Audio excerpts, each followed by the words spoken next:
No, I'm not nervous. Even though this is our first, you are nervous. I'm not nervous. Even though this is our first one, I'm good. How are you? This is the worst episode that we'll ever record. It definitely is. It can only get better. Yeah. I'm okay, thank you. I have the remnants of a cough, which I think, given the fancy mic you've bought, is going to be extra irritating for listeners. Should I say listener? Yeah. Sorry, Mum. Yeah, it's going to be an extra visceral cough every time. You're going to have to try and do your best to either mute or just cover it up when you can. But yeah, I will. That'd be a treat. Yeah. How are you doing? Yeah, good. Thank you. Good. So first ever episode of Send Better Emails. The world needs more podcasts, clearly. Who better than us to start one? That's up for debate. Yeah. Do you want to give a quick overview of what this is, I suppose, given it's the first episode?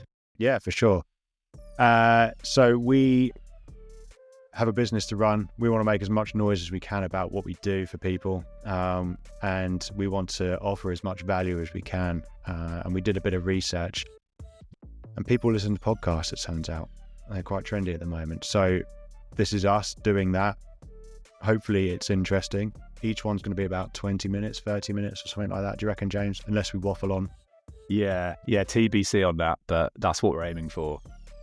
So whether you're in the gym, whether you're in the car, on walking the train, the dog, in the walking bath. the One survey respondent said that they listen to podcasts exclusively in the bath. Yeah, and that's my mum again. She's just listen to us in the bath. Yeah, so if that's you in the bath right now, scrub it up, dub. Maybe you're playing us like as you're walking down the street on a loudspeaker on your phone. Oh. That would be cool. Or like at the back of a bus. Yeah. Hopefully someone's doing that. It's free marketing for us. Let's see what happens. Yeah, I'm excited.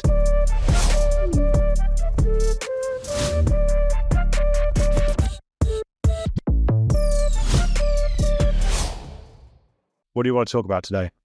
So we're going to talk about why your business newsletter sucks, which is a slightly unfair assumption because maybe you're a client who's listening, in which case, hopefully your newsletter won't suck. But the vast majority of businesses, newsletters are a challenge, I think it's fair to say. And so we're going to talk about some of the common mistakes that businesses make when writing their newsletters, sending their newsletters, and why it's important that your newsletter doesn't suck. I think that's important as well. Yeah. I'm going to ask you some questions around that. But what if we were to sum up, the biggest, maybe original sin when it comes to running a newsletter from a B2B perspective? What is the one thing that you think is the biggest fault that people commit? Well, the very biggest fault is that people don't send newsletters at all. And so I do want to, on a slightly positive note, I do want to say that if you are sending a newsletter at all, you're already doing a lot better than 90% of businesses that aren't sending a newsletter. And so if you're sending it at all regularly, then fair play. And we're sorry that you're the minority that we're going to lay into. The biggest message is send a newsletter if you're not already, and that's better than nothing. There's debate around that, I suppose, but generally speaking, it's better than nothing. I would say for those who are sending a newsletter, the biggest mistake is that they treat their newsletter as an afterthought, something that ought to be done on a Friday afternoon once all of the important tasks have been done. Oh, quick, we need to send a newsletter. And that newsletter, as a result of being treated as an afterthought, is often just a repository of content that's been collated. Maybe it's blog posts or LinkedIn posts that the business has published over the last month or however long. And it's not engaging. It's not interesting to read. It is a tick box exercise rather than something that actually contributes value to those incredibly valuable recipients. If we were going to draw an example of where sending a newsletter is worse than not sending a newsletter, what might that look like, do you think? Just putting fuck off in the subject line. No. I would say any instance where you make serious errors is obviously not great from a branding perspective. We will probably do an episode at some point about the art of the follow-up apology email, something that unfortunately Jamie, we've had to do before, and we'll probably have to do again. It's an inevitable occurrence, so we'll talk about that. But if you're making regular mistakes, spelling mistakes, grammar issues, links that aren't working, all of those things aren't going to do your business any favors. I'd probably just rather not send an email than send those.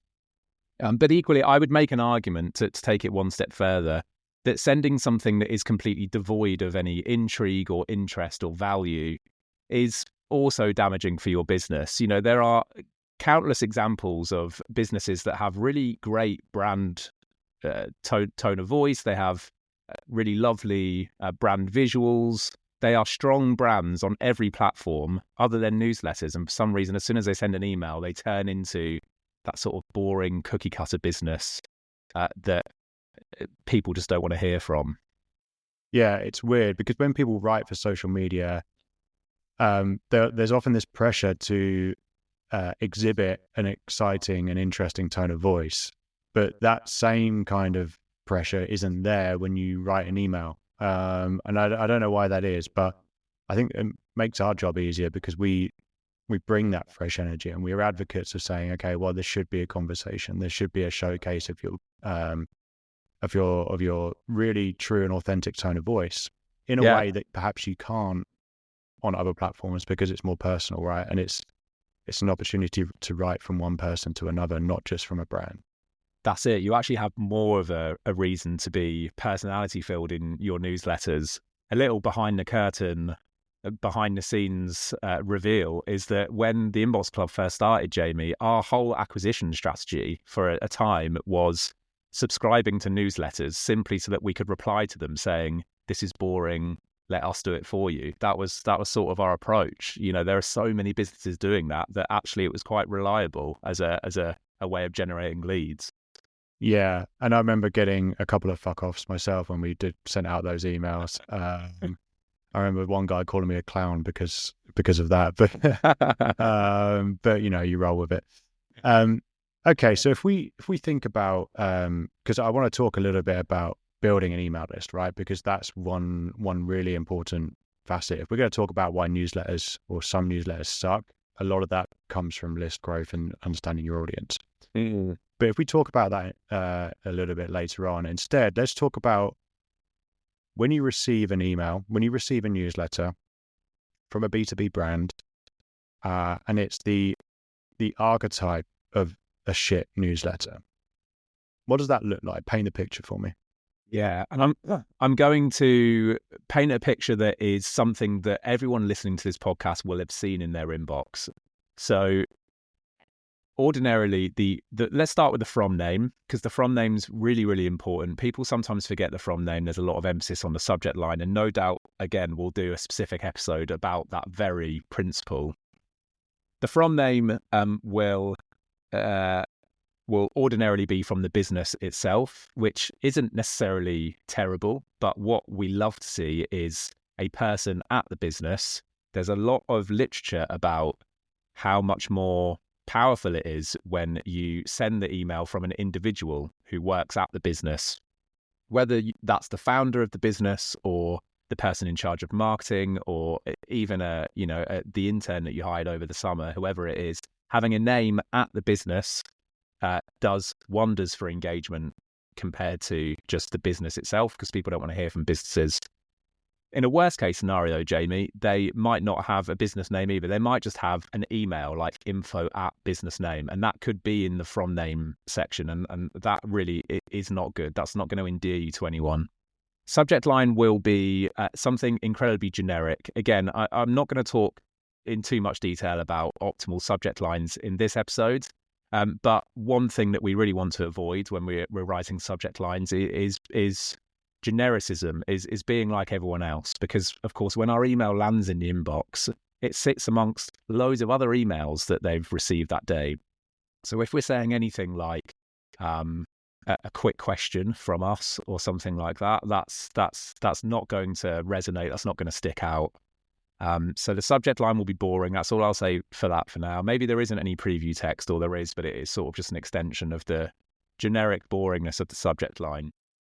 Yeah, I think quick question is obviously something you see a lot with more of the kind of cold cold outreach and cold emailing, right? But sometimes it's used in subject lines, and my feeling is that those people that use quick question as a subject line are the exact same people who run to the dance floor when Mr. Brightside comes on. Hang on a minute. Hang on a minute. What's wrong with Mr. Brightside? Or Sweet Caroline or something like that. Those people still get excited when those songs come on. I think they're the ones that are using quick question. They're the front of a conga line. Yeah. At the wedding. Yeah. That's it. When was the last time you were in a conga line? Thankfully, I don't know. I'm really interested. There must be a study into how conga lines start. Like, who's the first person to start like kicking their legs? And there must have to be like a collective that starts. Yeah. And then I don't know. Like, does someone say we should start a conga line? We should start a conga line. What about you? Have you been in one recently? Well, yeah. I think you were there when I was pulled into one. Yeah, I didn't have much to say about the issue, to be honest. I was yanked. When was that? It was at Oktoberfest. We went to an Oktoberfest event. Oh yeah. Well, I don't even remember if I was in that. No, you weren't. You escaped. Okay, I just watched. Yeah, I was rugby tackled into the conga line and was a passenger.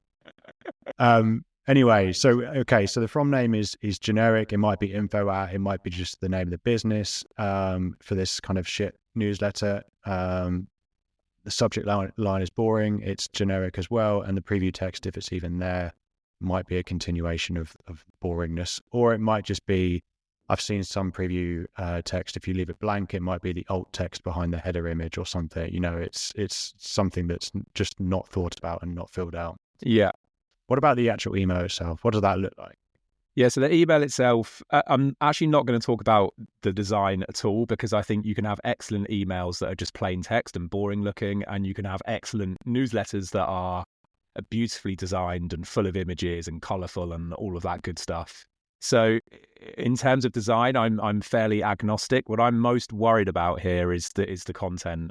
So the archetypal bad email will have something quite generic to start. Again, generic is a word that I come back to quite a lot here, because I think probably one of the greater sins when it comes to sending good newsletters is being boring, and that's that partly informed our company slogan, Jamie. Newsletters shouldn't be boring. Boringness is very difficult to recover from. So yeah, I would say that they start pretty generic, like maybe just like a hey, or something, or a hi, or to heaven forbid, to whom this may concern. Yeah, or not at all, right? Because you see some people, if we assume that it says hey or hi, we're assuming that someone's taking the effort to actually write in a way that's conversational. So maybe it doesn't even have an intro at this point, right? Yeah, true. It might just be, it might just go straight into it. I think any business newsletter that starts with a we is usually a pretty bad sign. I mean the word we, not like a urination. Yeah. You don't want to be weeing all over people when you write your newsletter. Exactly. And then what I typically expect to see is just a list of links. So it'll be some business news that nobody's really interested in. We've had a fantastic month here. So and so from accounts is running a charity event. You can sponsor it here, and then it might be we publish a new blog post. This is where you can read it. And then it could be something like, we've just launched this new product. You can buy it here or book a discovery call. And it might be, here's a LinkedIn post we did. And then that'll be that. So in other words, it's a huge amount of talking about themselves, and it's not a lot of providing value to the reader. And this is a core principle that we will touch on all the time in these podcasts, is about giving value to the reader being a top priority, and avoiding that temptation to make it all about you. Okay, nice. So we have info at as the from name. We have a boring subject line. We have a preview text that might not even be there. We have an email that's all about the sender, talking about we a lot. It's about links to things that aren't that interesting or valuable. It's got so and so from accounts. Why is it always someone from accounts that's doing a charity thing, by the way? Yeah, Whenever I don't use an know. example, it's always someone from accounts. Yeah, I don't know. It's not really fair on account. I think I choose it subconsciously because I think it's the most boring sounding thing. But that's mean, isn't it? Well, let's just say they're kinder, so they're doing charity stuff more often. Yeah, they're philanthropic. Those accountants. That's the angle, I think. Okay, so we've got a pretty good idea of what a bad newsletter looks like. Before I touch on list growth and audience, which I keep threatening to do, I want to talk a little bit about what once the email has gone and it's been sent, what is the worst thing you can do after that? And my feeling is the answer is probably nothing. You send it and you do nothing afterwards. You don't look at the metrics. You aren't looking at how it performed. You aren't tracking replies. You aren't checking heat maps, analyzing it in any meaningful way whatsoever, right? It's just a case of, thank God I've written it, and press send after hovering on the send button nervously for a few seconds. It's gone. That's done. Now I can move on to the next thing. Honestly, I wish that more businesses had nerves when they send newsletters. I think that would probably do the newsletters themselves a favor. I think part of the problem is that a lot of businesses don't necessarily have the time to even worry about the sending these emails. But yes, you're right. I think the irony is that when you're sending good emails, you can't help but do things afterwards because you're getting engagement. And so things happen, the email is thrust back into your life, whether you like it or not, because you get replies to it and you get great signals that your newsletter is actually being read and enjoyed by recipients. Excuse me one sec. Oh, sorry. I tried to press mute and I just missed it. So you just... It's fine. I mean, the AI camera even tracked you during your cough, which was kind of like half a dab, half a cough. I heard you have to do like the Dracula. Yeah. That's what I was taught. Okay.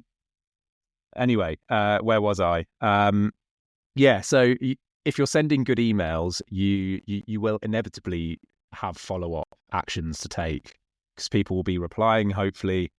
People might be, if you've asked them to book a call, for example, those calls will start to get booked. And so things happen.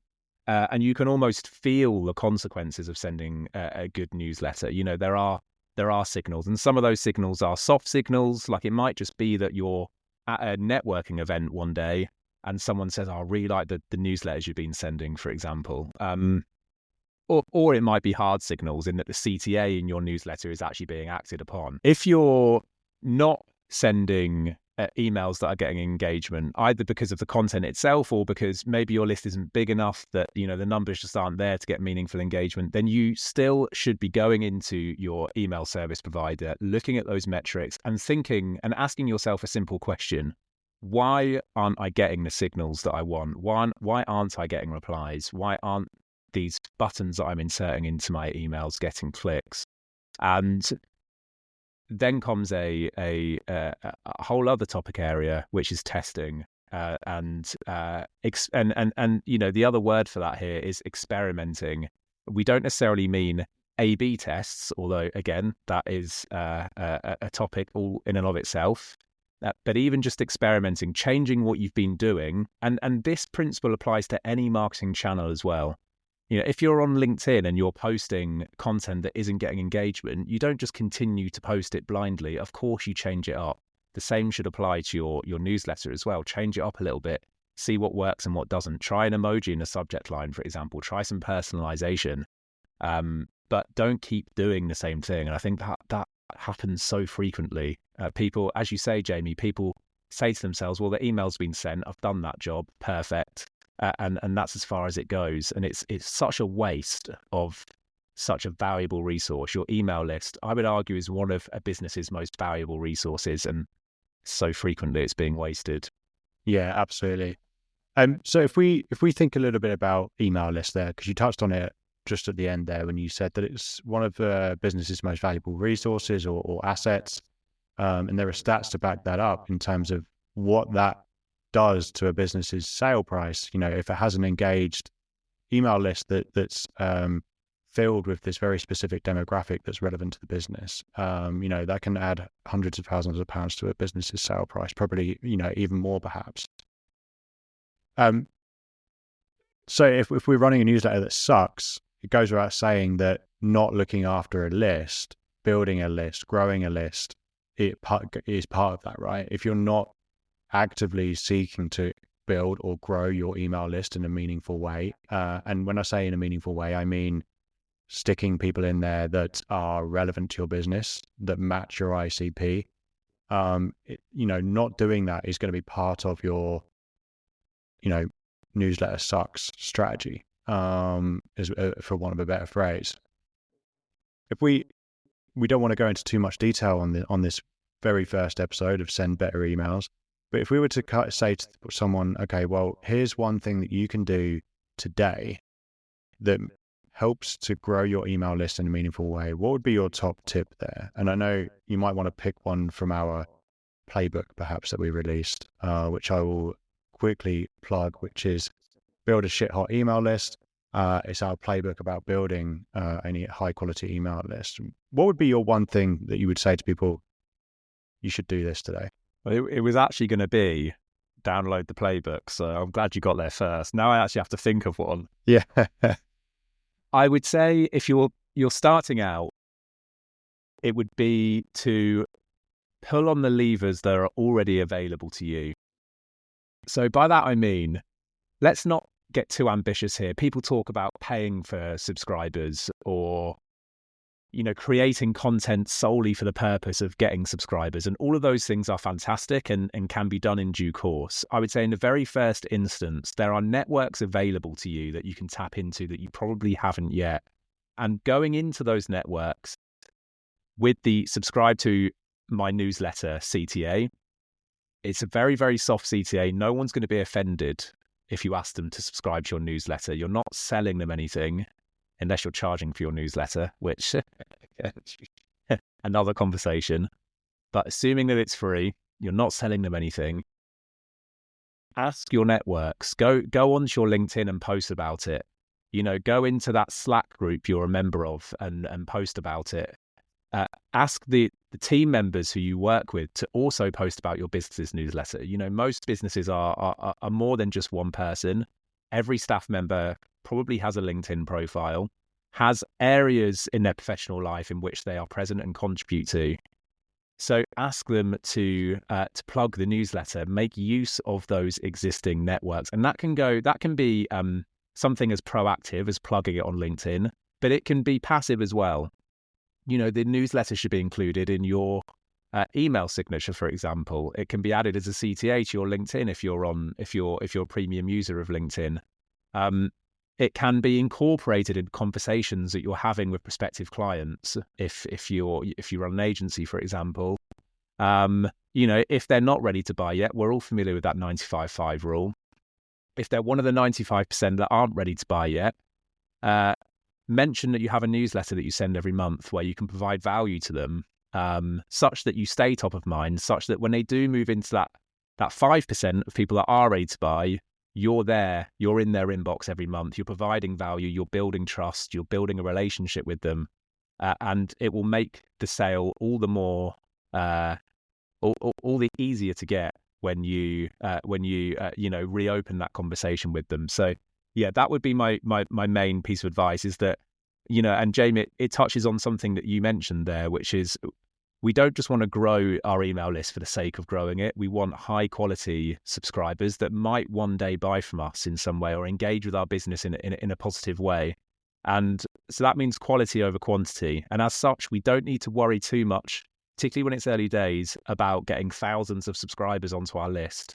I'd rather have 50 super high quality prospects that may one day buy from us than 5,000 randos who don't necessarily care for what we have to offer them. And 50 people isn't actually that hard to get when you start incorporating your newsletter into your sales cycle. What are your thoughts? Because you managed a new business at the Inbox Club, and I'm interested to know from your perspective as a salesperson. I mean, that's such a crude way of putting what you do, but you know what I mean. How would you feel about incorporating the newsletter into, into a conversation that you're having with a prospect? Yeah, I like the image of me as a salesperson. I have this image of me like just going door to door, Yeah. flogging newsletters to people. Yeah, I think you're right. Is people that aren't ready to buy yet can subscribe to our newsletter, and we haven't even touched on this, but it's something that we could probably do 4 episodes on why newsletter is such a bad word for what we're trying to do here. But it's just it's the word that's available. It's the established word, so we're not going to start to challenge that. But what we want people to do is subscribe, and the newsletter that we create should have a proposition of its own. Here's why you should be subscribed to this newsletter, because this is what you're going to get every week or every month. And ours is, okay, well, you're not ready to buy from us yet. So how about we send you a weekly email, and every week you get one very actionable email marketing tip. It will help you improve your email marketing. It will include something that you can do today, and it will take maybe 3 minutes to read. And so that's the proposition. So when people aren't ready to buy, they have this early buy-in.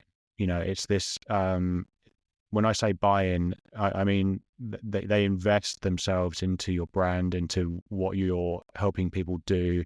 And whilst you're then sending these newsletters to them, they're getting familiar with who you are.